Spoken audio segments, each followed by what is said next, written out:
Agrotóxicos, ameaça ao licenciamento ambiental, combate ao desmatamento na Amazônia. A proteção das unidades de conservação. Os desafios para proteger o meio ambiente são muitos no Brasil.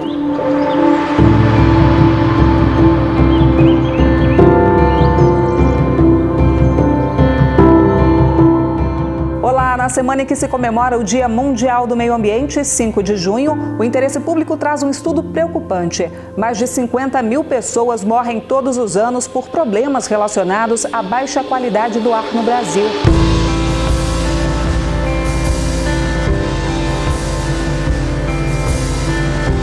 E você vai ver também. Quarta etapa da FPI em Sergipe visita cavernas para avaliar condições ambientais. Um debate sobre a exploração de animais como meio de subsistência na Amazônia. E ainda, presos podem ou não votar nas eleições deste ano. Essas e outras notícias você acompanha agora aqui no Interesse Público, um programa do Ministério Público Federal.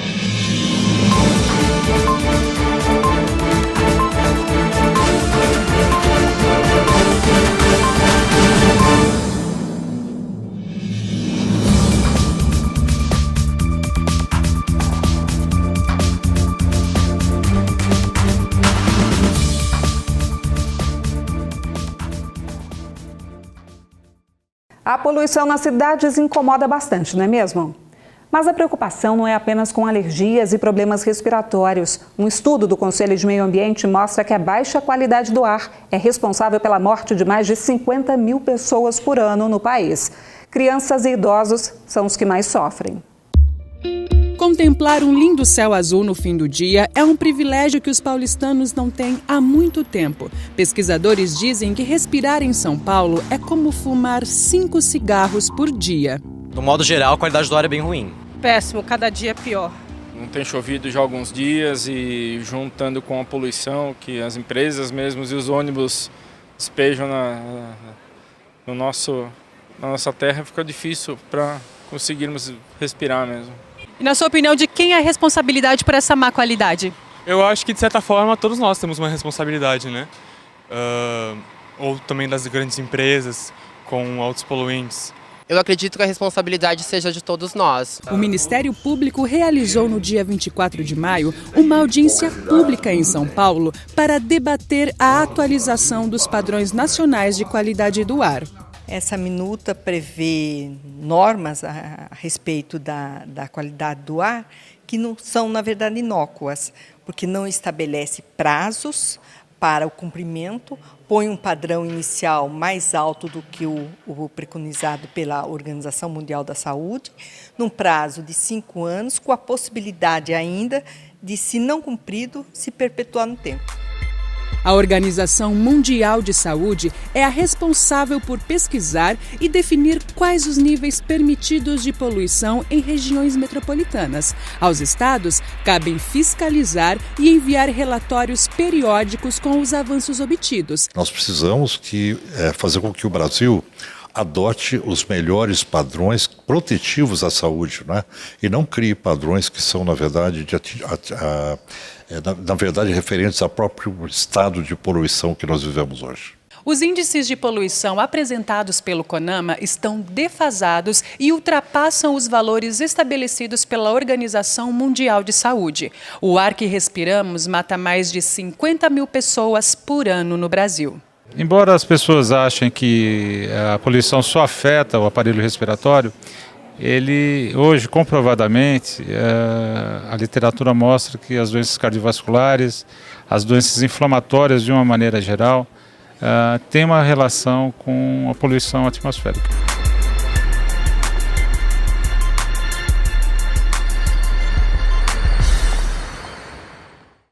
E o nosso assunto agora é eleição. Você sabia que quem está preso também pode votar?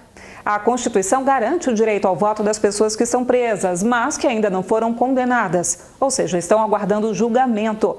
Até mesmo os adolescentes que cumprem medidas socioeducativas também podem votar. Madeleine, o que diz a resolução que trata das eleições desse ano? Eliane, é importante observar que só poderão votar os eleitores que se inscreveram até o dia 9 de maio. Os tribunais regionais eleitorais estiveram nos presídios e nas unidades de internação para emissão do título de eleitor. Vamos ver o que deve ocorrer no dia da eleição. Os tribunais regionais eleitorais deverão disponibilizar sessões eleitorais. Essas sessões devem ter no mínimo 20 eleitores. Deverão definir a forma de recebimento da justificativa eleitoral. Se posto em liberdade, o eleitor vai poder votar na sessão de origem. Os TREs firmaram um termo de cooperação que está definido o que cada órgão deve fazer. Na verdade, Eliane, o que todos querem é exercer a cidadania. Eu estive numa unidade de internação. Vamos ver? De acordo com o último levantamento de informações penitenciárias, mais de 700 mil pessoas estavam presas em dezembro do ano passado. Desse total, cerca de 256 mil que cumprem medida provisória vão poder ir às urnas. A Constituição Federal determina que apenas pessoas condenadas em última instância deixam de votar, uma vez que têm os direitos políticos suspensos.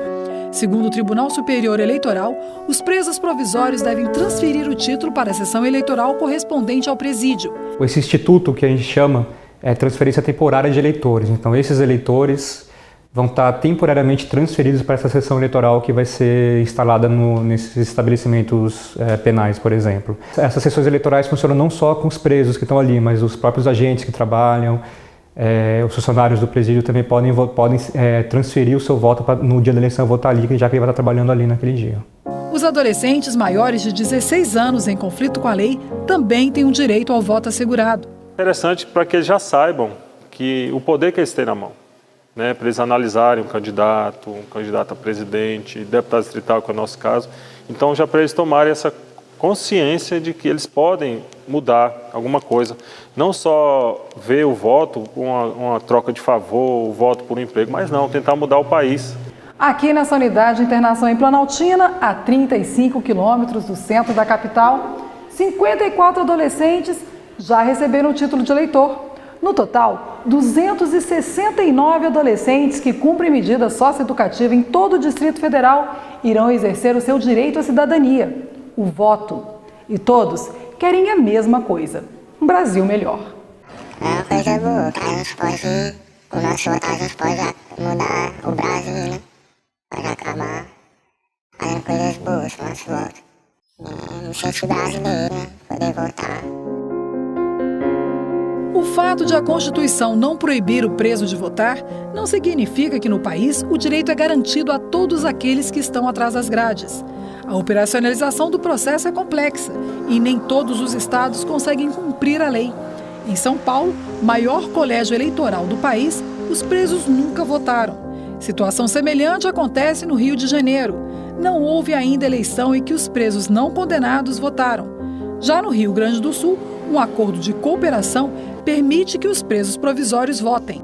No sistema prisional, em regra, existem diversas dificuldades. Essas dificuldades elas podem acarretar alguns problemas, não é? E tudo deriva, obviamente, de uma regulamentação que é feita pelo Tribunal Superior Eleitoral em relação ao número de presos que vão poder votar em relação a cada presídio, não é?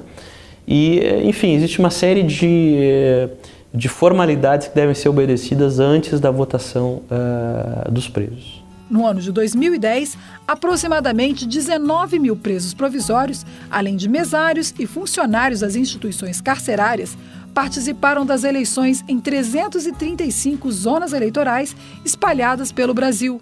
Em 2012, foram quase 9 mil os eleitores que estavam também na condição de presos provisórios e que votaram em 394 zonas eleitorais distribuídas no país. Muitos sentem orgulho de poder votar e sabem exatamente do que o país precisa. Espero que seja melhor do que o que está, né? Porque o que está não está bom. E também queria que aumentasse mais a instituição para os adolescentes, para não ter envolvimento com a vida do crime, essas coisas.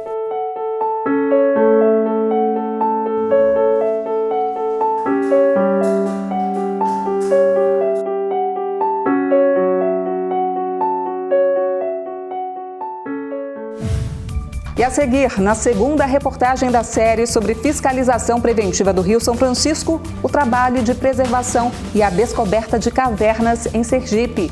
É depois do intervalo, até já!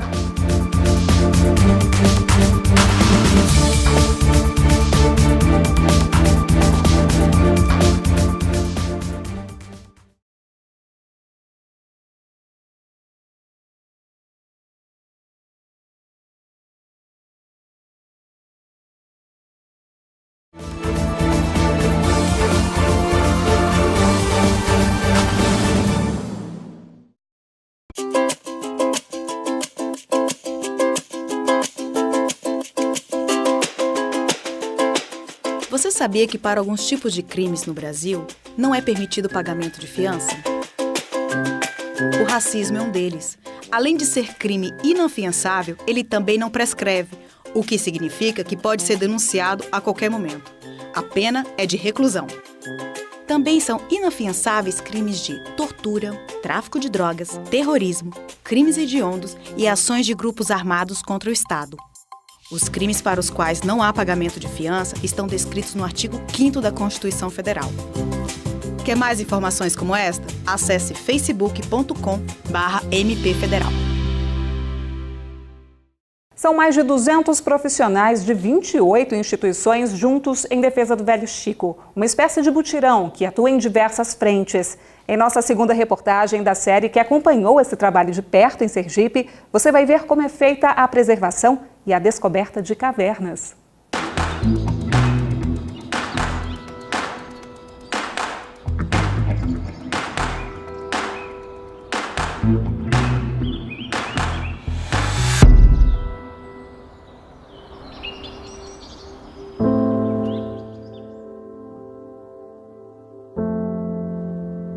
As primeiras moradias da humanidade, fontes de identificação e estudo de animais e vegetais fósseis e de pesquisas da cultura dos nossos antepassados.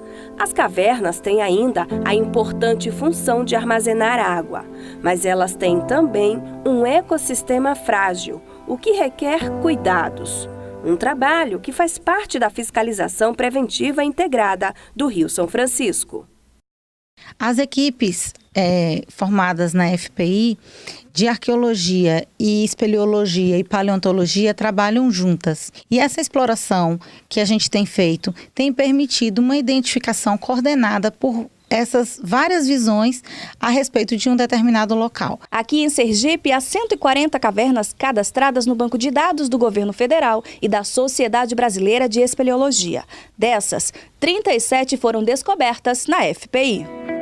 O Ministério Público Federal apoia desde 2016 a ONG Centro da Terra, grupo de espeleologia de Sergipe que, durante a fiscalização, consegue desenvolver várias ações nos municípios visitados. A equipe busca agora novas cavernas e avalia as condições ambientais das já conhecidas. Essa quarta etapa, a gente está continuando as prospecções, busca de novas cavernas, mas com foco principalmente no monitoramento, ou seja, cavernas que a gente já conhecia, a gente está fazendo monitoramento para ver se ela sofreu alguma alteração, seja natural ou antrópica, E problemas não faltam. Lixo, por exemplo, um lugar que deveria ser super bem cuidado vira depósito. Por isso, a educação ambiental é indispensável para que as comunidades percebam a importância e a riqueza desse patrimônio natural. Vamos nas comunidades que estão no entorno direto da caverna e procuramos uma escola pública, Nós fazemos a orientação, da importância dessas cavernas, tanto para o ecossistema como para a própria comunidade que está inserida ali no seu entorno. A FPI é um programa de duração no tempo, portanto, esse trabalho volta a se repetir. Nós já estamos no estado de Sergipe, na 4ª edição. Há um trabalho contínuo de monitoramento das condições ambientais, não só de ambiente cavernícola, mas de diversas outras áreas como fauna, flora, saneamento, mineração, etc.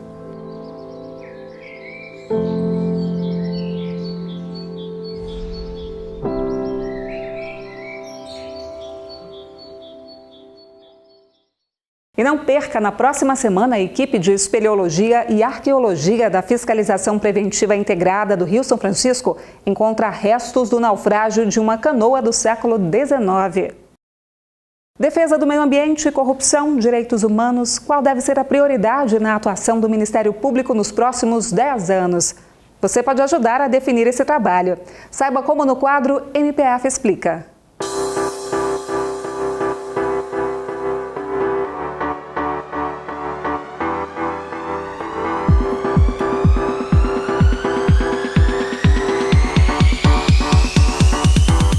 Você já pensou como ou onde vai estar daqui 10 anos? Em outro emprego?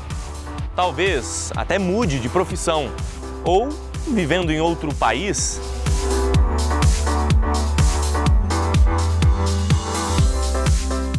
Mudar se eu queria ficar bem de vida, né? Não dever mais ninguém. E ter uma vida melhor, né? Porque daqui a 10 anos eu já estou com quase 80 anos, né?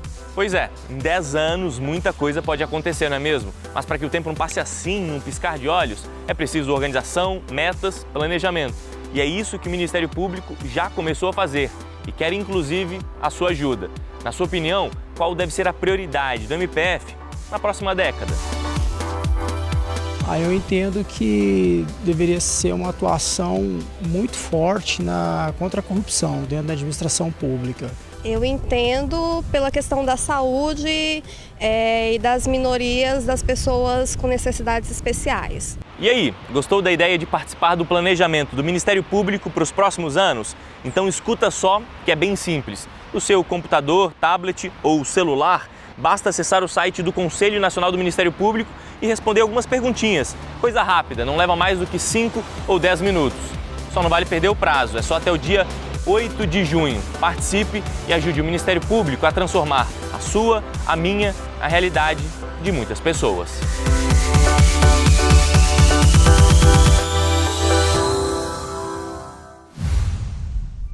A seguir, o interesse público vai até o Amazonas tratar de um tema polêmico. A exposição de animais como atração turística é ou não legal?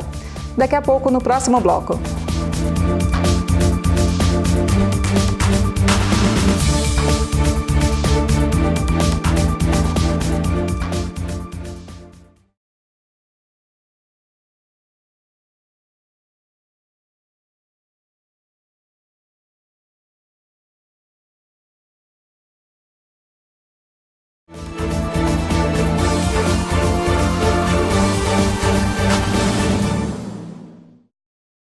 Quem viaja pelas águas dos rios do Amazonas já deparou com a cena. Animais silvestres sendo expostos pelos moradores da região. Mas a forma que essas pessoas encontraram para ganhar dinheiro é legal? A nossa equipe de reportagem acompanhou essa discussão por lá. A Amazônia está entre os destinos turísticos mais procurados por estrangeiros no Brasil. E quem vem para cá quer ver de perto a floresta e conhecer os animais. Só que isso deve ser feito respeitando a lei, sem maus tratos ou risco à segurança dos bichos e dos próprios turistas. O seu Edson sabe bem como é isso. Ele transporta visitantes pelos rios da Amazônia há mais de 30 anos. Antes, tinha muita procura pelos turistas para ir ver os animais. Agora baixaram a lei, que não pode ter animais em cativeiro, amostrar animais lá na selva lá, Agora diminuiu muito a frota do turismo para nós. O desabafo do seu Edson retrata o impasse de fazer turismo na floresta. Como tornar a atividade lucrativa sem colocar em risco o meio ambiente, sem explorar de forma criminosa os animais? Em Manaus, associações de ribeirinhos, representantes de hotéis, pesquisadores, todos se reuniram numa audiência pública para debater o problema. A ideia da audiência pública surgiu da denúncia de um morador de Manaus, que narrou possíveis maus tratos a animais em atividades turísticas aqui na capital. Em razão disso, o Ministério Público Federal instaurou uma investigação para apurar o caso.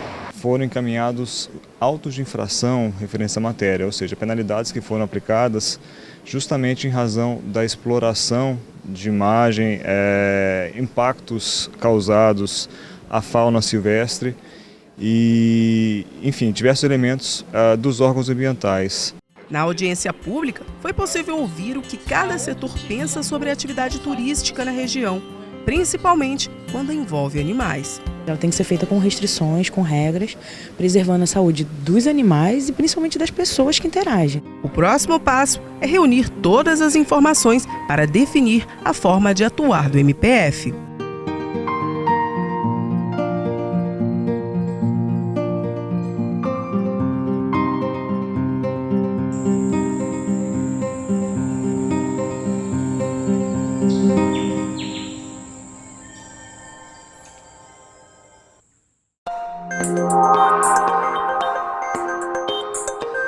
O bloqueio de rodovias e a ameaça à segurança e ao funcionamento dos serviços públicos no país durante a greve dos caminhoneiros estão sob investigação do Ministério Público. Um comitê vai apurar a prática de crimes federais e se houve lockout, a paralisação das atividades por iniciativa do empregador para pressionar o governo. 2 ex-agentes da ditadura militar foram denunciados pela morte e a ocultação dos cadáveres de 2 opositores do regime em maio de 1970. O crime aconteceu na Casa dos Militares, em São Paulo. As vítimas foram executadas a tiro de metralhadora. As provas estão no documento revelado recentemente pelo governo norte-americano, que comprova a autorização do então presidente Ernesto Geisel para a execução de militantes políticos. O entendimento da PGR é de que não cabe prescrição ou anistia em casos de crime contra a humanidade. Vamos falar agora sobre as obras da ferrovia transnordestina. No Piauí, a Justiça suspendeu a licença para a construção de parte da ferrovia. O que aconteceu por lá, Augusto Viana? Eliane, os problemas são vários por lá.